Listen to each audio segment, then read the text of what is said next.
ó dáa jẹ́ kí n máa fi àsìkò yìí kí ẹ̀yin tí wá ń lé ẹ̀yin tó jẹ́ pé olólùfẹ́ wa tẹ́ ẹ mọ bó ṣe ń lọ káàkiri orílẹ̀-èdè Nàìjíríà gbogbo àwọn ìròyìn tó ń lọ lórílẹ̀-èdè yìí ọ̀pọ̀lọpọ̀ ní tí àwa náà tá a jọ ń fọ́lù ẹ̀ bó ṣe ń lọ ìkan tún ṣẹlẹ̀ lánàá láàrin ẹni tó ti fi ìgbà kan rí jẹ́ àbí ó ti di former governor CBN náà nìyẹn Godwin Emefiele ẹni tó yẹ pé ìjọba àpapọ̀ orílẹ̀-èdè Nàìjíríà ìyẹn Bọ́lá Ahmed Tinubu lábẹ́ aláṣẹ Bọ́lá Ahmed Tinubu wọ́n suspend láìpẹ́ yìí tó sì jẹ́ pé lẹ́yìn tí wọ́n ti suspend yẹn ló ti ń bẹ ní àkàtà àjọ DSS níbi tí wọ́n ti ń ṣe ìwádìí lórí àwọn ẹ̀sùn eléyìí tí wọ́n fi kàn án.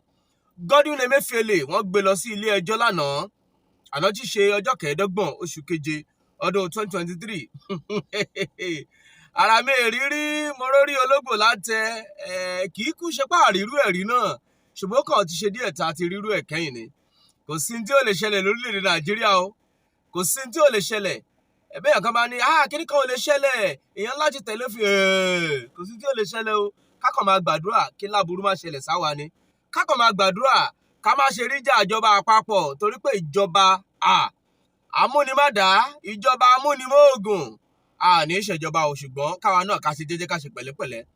Godwin Emefiele ó yọjú sí ilé ẹjọ́ High Court lánàá níbi tí adájọ́ Justice Nicholas Owebo níbi tí wọ́n ti gbé ìdájọ́ kalẹ̀ lánàá ṣùgbọ́n gbogbo wa náà la mọ̀ ohun tó ṣẹlẹ̀ lánàá níbi tí àjọ DSS àti àjọ àwọn correctional centers àwọn prison officers níbi tí wọ́n ti ń fa làkàdí lórí pé àwa la fẹ́ mú Emefiele sọ́dọ̀ rárá èyí kọ́ àwa ni. Gbogbo alamọ ohun tó ṣẹlẹ̀ kó tó di pé wọ́n gbé Emefiele lọ sí ilé ẹjọ́ lánàá gbogbo alamọ ohun tó ṣẹlẹ̀ lórílẹ̀‐èdè Nàìjíríà nígbà naira scarcity yẹn kódà ẹ̀mí àwọn kan bọ́ sí ṣẹ́mọ̀ àbẹ́mọ̀ àwọn kan lọ sí Godwin Emefiele ní ọ̀pọ̀lọpọ̀ àwọn èèyàn ni wọ́n dẹ́bi rù ńgbà náà o tó sì jẹ́ pé Federal Govt ńgbà náà lábẹ́ Muhammadu Buhari wọ́n tì í lẹ́yìn dáadáa naira scarcity yẹn ó lágbára jù wọ́n ní kò yẹ kí Godwin Emefiele kò yẹ kó ṣe bẹ́ẹ̀ kódà wọ́n tún fi ẹ̀sùn míì kàn wọ́n ní ó ní nǹkan kan ṣe pẹ̀lú wọ́n ní ó ń tọ́jú àwọn ohun ìjà olóró kan pamọ́ bí ìbọn bí nǹkan wọ́n dẹ̀ gbé lọ sí ilé ẹjọ́ lánàá ṣùgbọ́n tó ṣẹlẹ̀ nílé ẹjọ́ ó ya ọ̀pọ̀lọpọ̀ àwọn èèyàn lẹ́nu kò dẹ̀ ya ọ̀pọ̀lọpọ̀ àwọn èèyàn míì náà lẹ́nu torí pé wọ́n gbé Nàìjíríà yé pé lẹ́ẹ̀kọ̀ọ̀kan Federal Govt orílẹ̀-èdè Nàìjíríà wọ́n máa ń fẹ́ disobey court order ó ṣe ní láàánú púpọ̀ irú ẹ̀ náà ló ṣẹlẹ̀ lánàá yẹn gẹ́gẹ́ bí àwọn èèyàn kan gẹ́gẹ́ bí ẹyin sọ ìjàgùdù bẹ́ẹ̀lẹ̀ àìgbọ́ra ẹni yé ṣẹlẹ̀ láàrin àjọ DSS àti prison officers eléyìí tó jẹ́ pé wọ́n ń fà á mọ́ra wọn lọ́wọ́ nígbà tí Justice Nicholas Owebo nígbà tí wọ́n ti dájọ́ pé àwọn grant Godwin Emefiele ní bẹ́ẹ̀lì wípé àwọn dẹ̀ sún ìgbẹ́jọ́ yẹn sí November 14 ni wọ́n sún ìgbẹ́jọ́ yẹn sí wọ́n wá ní kí Godwin Emefiele kó máa lọ sí Ìkòyí correctional center pé ibẹ̀ ni kó wà tí wọ́n máa fi gba bẹ́ẹ̀lì ẹ̀ ní àjọ DSS ní rárá o àwọn náà ti ní court order kan o ipe káwọn rí arrest ẹ̀ ṣùgbọ́n lẹ́yìn ọ̀rẹ́yìn ta ló ń bẹ mu tí ó ṣe DSS là ń sọ̀rọ̀ ẹ̀ ọ̀gá àgbà ni wọ́n kò sọmọ náà èèyàn gbọ́dọ̀ ríjà DSS o ṣùgbọ́n kẹ́yìn náà ṣe jẹ́jẹ́ ṣùgbọ́n ó ṣe ní láàánú ìntàrí lánàá yẹn ò dáa kò bójúmu pẹ́ẹ́pẹ́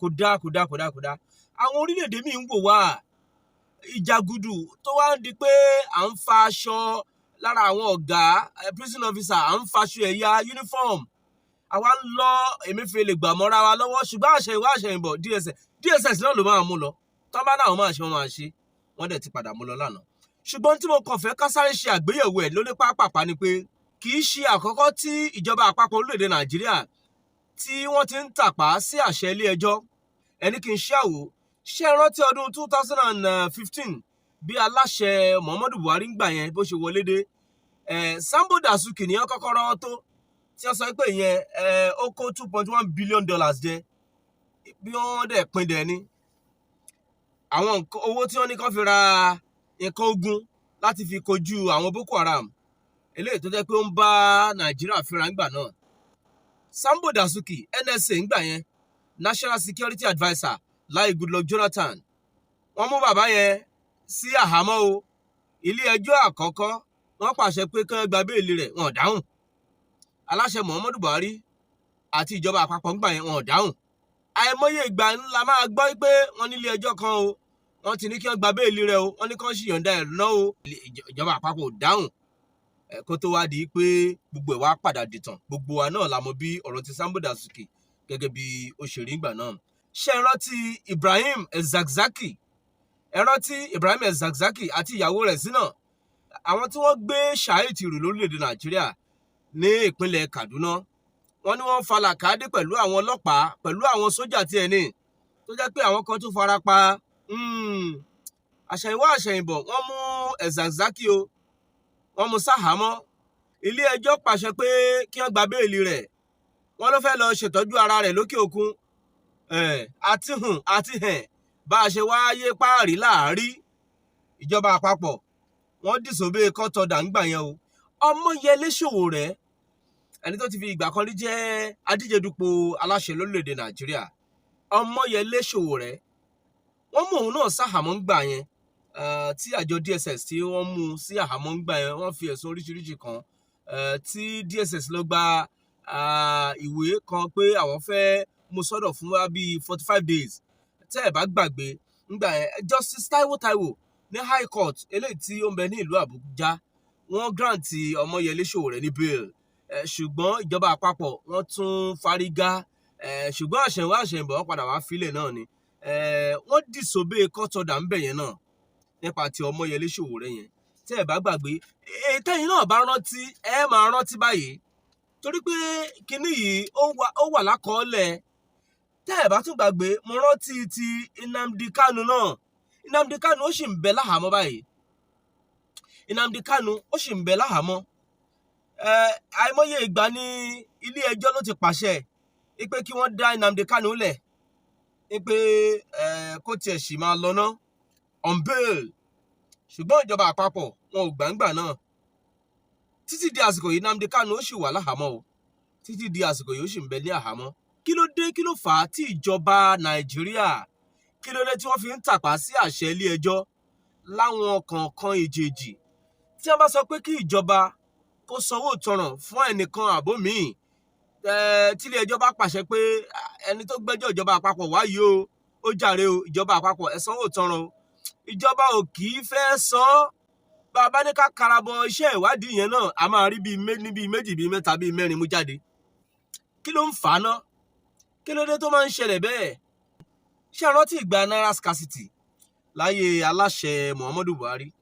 Eléyìí tí ilé ẹjọ́ tó ga jùlọ lórílẹ̀‐èdè Nàìjíríà, eléyìí tí wọ́n pàṣẹ pé kí wọ́n tiẹ̀ ṣe suspend ọ̀rọ̀ pé kó má ṣe sí old note yẹn mọ́, pé kí wọ́n jẹ́ ká ṣì máa ná old note yẹn àti new note yẹn. Ìjọba àpapọ̀ máa gbá bọ́n ṣe òfin tó fi sílẹ̀ ńgbà yẹn náà là ń tẹ̀lé. Àwọn èèyàn wá ń dúró de kí aláṣẹ Buhari sọ̀rọ̀ nígbà tí ilé ẹjọ́ tó ga jùlọ tó ti pàṣẹ. Àtúnṣe wá ń dúró de president. A dẹ̀ mọ̀ yí pé Supreme Court ó ju president náà lọ, ó ju everybody lọ. Bóyá ká sọ pé ibi tá a ti bára wa ni. Ìjọba àpapọ̀ orílẹ̀-èdè Nàìjíríà, Federal Govt, ìbéèrè tá à ń béèrè ni pé kí ló dé lẹ́ẹ̀kọ̀ọ̀kan tẹ́ ẹ máa ń tàpá sí àṣẹ ilé ẹjọ́? Kí ló dé tẹ́ ẹ fi ń disobey court order? Ṣé ó yẹ kó rí bẹ́ẹ̀ ṣá? Bí wọ́n yí pé a máa get it right lọ́jọ́ kan lórílẹ̀‐èdè Nàìjíríà. Bóyá ó dẹ̀ ní táwọn rí táwa yóò rí. Ṣùgbọ́n dáa kí presidency náà sọ̀rọ̀, kí wọ́n fi statement kan síta lórí tí ó ṣẹlẹ̀ lánàá yẹn. Àná tí í ṣe ọjọ́ 25 oṣù keje ọdún 2023. Ìtàn á padà máa sọ́ra ẹ̀ o. Ìtàn á padà máa sọ́ra ẹ̀ lọ́jọ́ iwájú pé lọ́jọ́ báyìí ìjọba àpapọ̀ orílẹ̀-èdè Nàìjíríà wọ́n disobey court order. Ẹ wo, ìlú ìlà máa jọ wà, kíní kan ò ní ṣẹlẹ̀, nǹkan ò ní ṣe wá. Ọ̀rẹ́ ọba lórúkọ mi o, ẹ̀lẹ́bẹ̀ẹ́ kú kalẹ̀.